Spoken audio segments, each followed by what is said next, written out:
প্রিয় শিক্ষার্থীরা, আমরা দেখো সেটের যে ধারাবাহিক ক্লাস ছিল সেই ক্লাসের আজকে আমরা 2 নম্বরটা দেখব। 2 নম্বর প্রশ্নটা আমাদের কি আছে দেখো, সেট ও ফাংশন অনুশীলন 2.1 যে নিচে সেটগুলোকে সেট গঠন পদ্ধতিতে প্রকাশ। আমরা 1 নম্বরে শিখেছিলাম কি তালিকা পদ্ধতিতে প্রকাশ। আজকে আমরা দেখব যে কিভাবে কোনো সেটকে সেট গঠন পদ্ধতিতে প্রকাশ করা যায়। আজকে আমাদের সেটটা থাকবে হলো তালিকা পদ্ধতির মতো। দেখো 3 5 7, আমি এখানে 2 এর ক নম্বর প্রশ্নটা লিখে নিয়েছি। তোমরা সবাই খাতা কলম নিয়ে খাতায় লিখবে 3 5 7 9।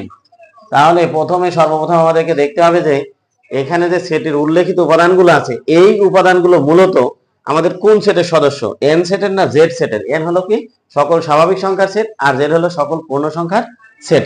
এখন আমরা দেখব যে এখানে যে সংখ্যাগুলো আছে 3 5 7 9 11, এই সংখ্যাগুলো আমরা দেখতে পাচ্ছি যে এখানে জেড এর ভিতরেও আছে, কিন্তু আবার কার ভিতরে আছে, এন এর ভিতরেও আছে।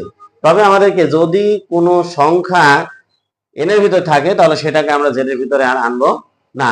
তাহলে আমরা ধরে নেব যে এটা কার সদস্য সেট, এটা এন এর সেট। এন এর ভিতরে এই সংখ্যাগুলা আছে। কার ভিতরে আছে, প্রথমে আমরা দেখবো যে এইগুলা এন এর ভিতরে আছে। এন এর ভিতরে আছে 3 5 7 9। এখন দেখো এন এর শুরু হয়েছে 1 2 3 4 5 6 7 8 9 10 11 12 13 এগুলা। এখন এখানকার সব সংখ্যাগুলো এর ভিতরে আছে কিনা দেখো তো। দেখো প্রথমে 1 থাকার কথা ছিল, 1 কিন্তু নেই, 2 নেই, 3 আছে, 4 নেই, 5 আছে, 6 নেই, 7 আছে, 8 নেই, 9 আছে, 10 নেই, আবার 11 আছে, তারপরে তো আর নেই। তাহলে এখানে আমাদের সর্বশেষ আছে কত, 11 আছে। এখন এখান থেকে আমাদেরকে দেখতে হবে যে এগুলো সব কি জোড় সংখ্যা না বিজোড় সংখ্যা। দেখো 3, এখান থেকে আমরা কি পাচ্ছি, এই 3 সংখ্যাটা পাচ্ছি, 5 পাচ্ছি, 7 পাচ্ছি, 9 পাচ্ছি এবং 11 পাচ্ছি। তাহলে আমরা বলতে পারি যে এই সেটের উপাদানগুলো কিসের, সবগুলাই বিজোড় সংখ্যা। কার ভিতরে আছে, প্রথমে আছে জেড এর ভিতরে। এখন এটাকে আমরা এ দ্বারা সংজ্ঞায়িত করতে পারি, এক্স দ্বারা সংজ্ঞায়িত করতে পারি, ছোট হাতে যে কোনো অক্ষর। তাহলে সেট গঠন পদ্ধতিতে আমরা প্রথমে লিখব এক্স বিলংস টু কার উপাদান, এগুলা এন এর উপাদান, তাই আমরা দিলাম এন এর উপাদান। এরূপ যেন, অর্থাৎ এক্স বিলংস টু এন, এরূপ যেন এগুলা কার সদস্য, আমরা এন এর ভিতরে সদস্য। এন এর ভিতরকার সব সদস্য কি, অবশ্যই সব সদস্য না। তাহলে কোনগুলা, বিজোড় সংখ্যাগুলা। কোনগুলা, দেখো এক্স বিলংস টু এন, এরূপ যেন এক্স কি সংখ্যা, বিজোড় সংখ্যা হবে। কি সংখ্যা হবে, বিজোড় সংখ্যা। এখন বিজোড় সংখ্যা কি সব আছে আমাদের এখানে, বিজোড় সংখ্যা কিন্তু অনেক আছে না, সব নেই। তাহলে কি আছে, 1 থেকে বড় আর কত থেকে ছোট, 13 থেকে ছোট আমাদের সবগুলা বিজোড় সংখ্যা। তাহলে কি লিখবো আমরা, 1 থেকে ছোট 1 less than x less than 30। এখন যদি আমরা এইটাকে ঠিক 1 নম্বরের মতো আমরা আবার ঘোড়ায় তালিকা পদ্ধতিতে প্রকাশ করতে চাই তাহলে কিন্তু এইগুলাই আমরা পাবো। তাহলে দেখি এর মতো আমরা খ নম্বরটা কেমন হবে। দেখো এই সেট গঠন পদ্ধতি এবং তালিকা পদ্ধতি সাধারণত বেশিরভাগ ক্ষেত্রে বহু নির্বাচনতে এগুলো আসে বা বিভিন্ন চাকরি পরীক্ষাতেও আসে। তাহলে আমরা এখানে দেখবো এবার খ নম্বরটা 1 2 3 4 5 6 4 6 9 12 18 এবং 36। তাহলে সর্বপ্রথম কাজ হবে আমাদেরকে এটা খুঁজে দেখা যেটা আসলে কার ভিতরে আছে, এন এর সদস্য না জেড এর সদস্য। সর্বপ্রথম আমরা এই দুইটা কাজ করব। তো নবম দশম শ্রেণীতে আমাদের শুধুমাত্র এই যে স্বাভাবিক সংখ্যা এবং পূর্ণ সংখ্যার ভিতরে আলোচনা রাখা হয়েছে। উচ্চতর যখন গণিত নিয়ে পড়াশোনা করবে তখন আরো অন্যান্য সংখ্যা আসবে। তো আমরা আপাতত এই দুইটা নিয়ে দেখি। তাহলে এগুলা কার সদস্য আমরা দেখতে পাচ্ছি, এগুলা এন এও আছে জেড এও আছে, কিন্তু যদি এন এর ভিতর থাকে তাহলে আমরা জেড লিখবো না। তাহলে এগুলো সব এন এর ভিতরে আছে, 1 আছে, 2 আছে, 3 আছে, 4 আছে, যে 1 2 3 4 5 6 7 এগুলো সব জেড এর এন এর সদস্য। তাই আমরা প্রথমে লিখে নেব x বিলংস টু এন, এরূপ যেন। এখন এন এর ভিতর কি সব সদস্যই কি এখানে আছে, দেখো তো তোমরা। দেখো 1 আছে, 1 ও আছে, 2 আছে, 2 আছে, 3 আছে, 3 আছে, 4 আছে, 4 আছে, কিন্তু এখানে 5 নেই, এখানে 5 আছে, এখানে 6 আছে, এখানে 7 আছে, এখানে কিন্তু 7 নেই, আবার এখানে 8 ও নেই, এখানে 9 আছে, 10 নেই, 11 নেই, আবার আছে কত, 12। তাহলে এটা কি হতে পারে। এখন যখন এই ধরনের থাকবে তখন আমরা দেখব যে এটা দেখো সব জোড় সংখ্যাও না, আবার সব বিজোড় সংখ্যাও না। বিজোড় সংখ্যা 1 আছে, 3 আছে, 9 আছে, আর বিজোড় সংখ্যা নেই, আবার জোড় সংখ্যা আছে, তাহলে জোড়ও না বিজোড়ও না। তাহলে এখন কি হতে পারে আমাদের, তখন এই ধরনের যখন আসবে তখন আমরা দেখবো যে সবচাইতে বড় সংখ্যা কত আছে। সবচাইতে বড় সংখ্যা আমাদের কত আছে, 36 আছে। তখন এই ছোট সংখ্যাগুলা দিয়ে আমরা দেখবো বড় সংখ্যাকে ভাগ করা যায় কিনা।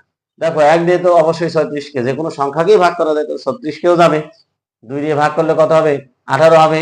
যদি 3 দিয়ে ভাগ করি তাহলে কত হবে, 36, অর্থাৎ সবচাইতে বড় সংখ্যা এই যে 36, এই 36 কে দেখবো আমরা সব ছোটগুলো দিয়ে ভাগ যায় কিনা।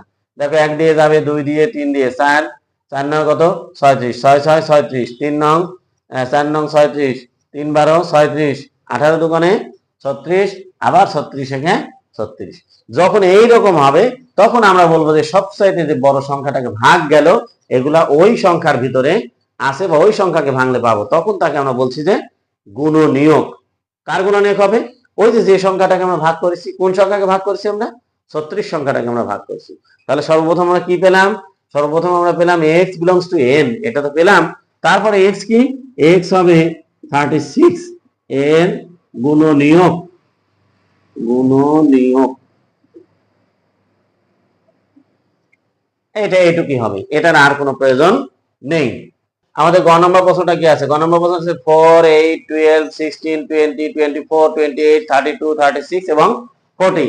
এই ক্ষেত্রে আমরা দেখতে পাচ্ছি যে আমরা যদি আগের নিয়মটার মতো করতে চাই, এখানে দেখো সব জোড় সংখ্যায় আছে, কিন্তু 4 আছে, 8 আছে, 12 আছে, 16 আছে, 20 আছে, 24 আছে, 28 আছে, 32 36 40, এগুলো সবই কি সংখ্যা? জোড় সংখ্যা। কিন্তু জোড় সংখ্যা থাকলে 4 এর পরে জোড় সংখ্যা কত হয়? 4 এর পরে জোড় সংখ্যা 6 হয়, 6 কিন্তু এখানে নেই। 8 এর পরে 10 নেই, তাহলে আমরা সব জোড় সংখ্যা বলতে পারছি না। যদি সবগুলা সিরিয়ালে জোড় সংখ্যা থাকতো তখন তাকে আমরা বলতাম যে এগুলো সবই কি সংখ্যা? জোড় সংখ্যা। তাহলে এখানে আমরা প্রথমে দেখছি এগুলা কার সদস্য? n এর সদস্য। এটা তো আমরা এখন চোখ বন্ধ করে সব বলতে পারবো, এটা কার সদস্য? n এর। আমরা কি দেখতে পাচ্ছি? আমরা দেখতে পাচ্ছি সব জোড় সংখ্যার ভিতর কিন্তু নেই। তাহলে এখন কি আছে আমাদের দেখবো। এর আগেরটাতে আমরা যেমন দেখলাম যে সবচাইতে বড়টাকে ছোট সংখ্যা দিয়ে ভাগ করা গিয়েছে, তখন আমরা তাকে বলেছি কি? গুণনীয়ক। এখন দেখি আমরা ওই রকম ভাবে হয় কিনা। দেখো 4 দিয়ে যদি আমরা এই 40 কে ভাগ করি, 4 দিয়ে কাকে ভাগ করি? 40 কে। 4 দিয়ে যদি 40 কে ভাগ করি তাহলে কত হচ্ছে? 4 10 40। 8 দিয়ে যদি এটাকে ভাগ করি তাহলে 5 8 40। 12 দিয়ে কিন্তু 40 কে আর ভাগ করা। দেখো খ নম্বরের মতো সবচেয়ে বড় সংখ্যা আমাদের কত আছে? 40।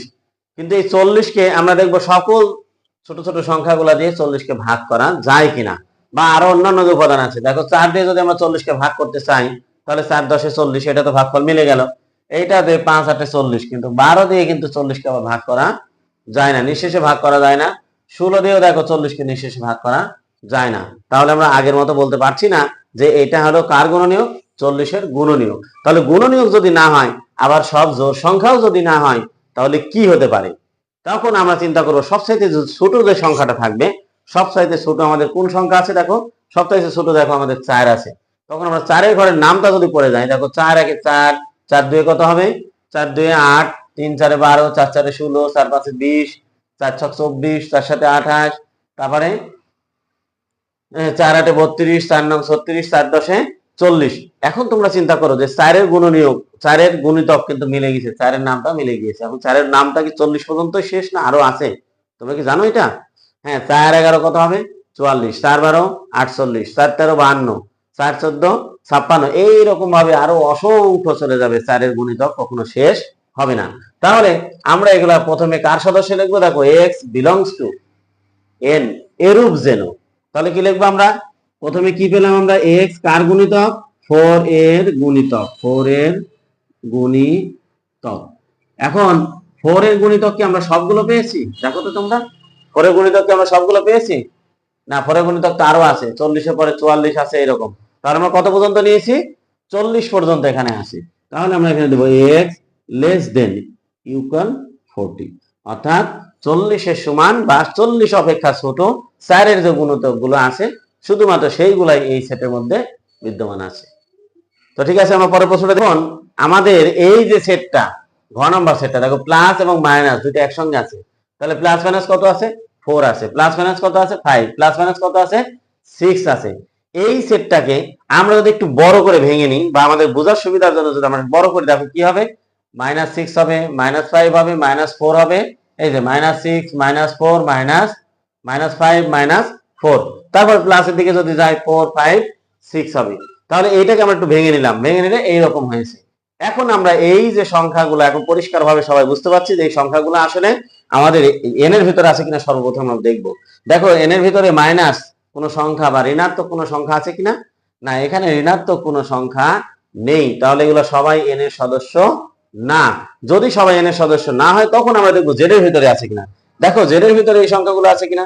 দেখো এখানে মাইনাস আছে, মাইনাস আছে, প্লাস গুলাও আছে, অর্থাৎ প্লাসও আছে এবং মাইনাসও আছে, ধনাত্মক আছে, ঋণাত্মকও আছে। এখন আমরা দেখি এই যে -6, দেখো -6 এখানে আছে কিনা আমাদের? হ্যাঁ, -6 অবশ্যই আছে, এই যে -6। তারপরে কত আছে? -5 আছে। তারপরে কত আছে আমাদের? -4 আছে। আর কি আছে? 4 5 6। দেখো তো এখানে 4 5 6 আছে কিনা? এই যে 4 আছে, 5 আছে এবং 6ও আছে, এখানে আরো অসংখ্য আছে। তাহলে আমাদের জেড এর ভিতরকার কি এখানে আমরা সব সংখ্যা পেলাম?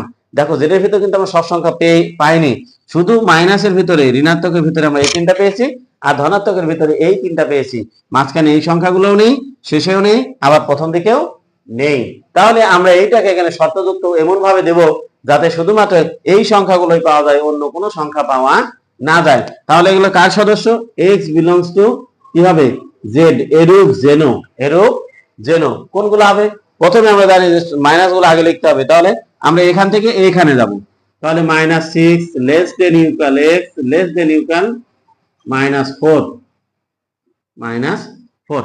যদি আমরা এই শর্তটা দিয়ে দিই তাহলে দেখো যে আমরা এই তিনটা পেয়ে যাব, -6 এর সমান অথবা -6 থেকে বড়। আর কার থেকে ছোট? -4 এর সমান অথবা -4 থেকে ছোট।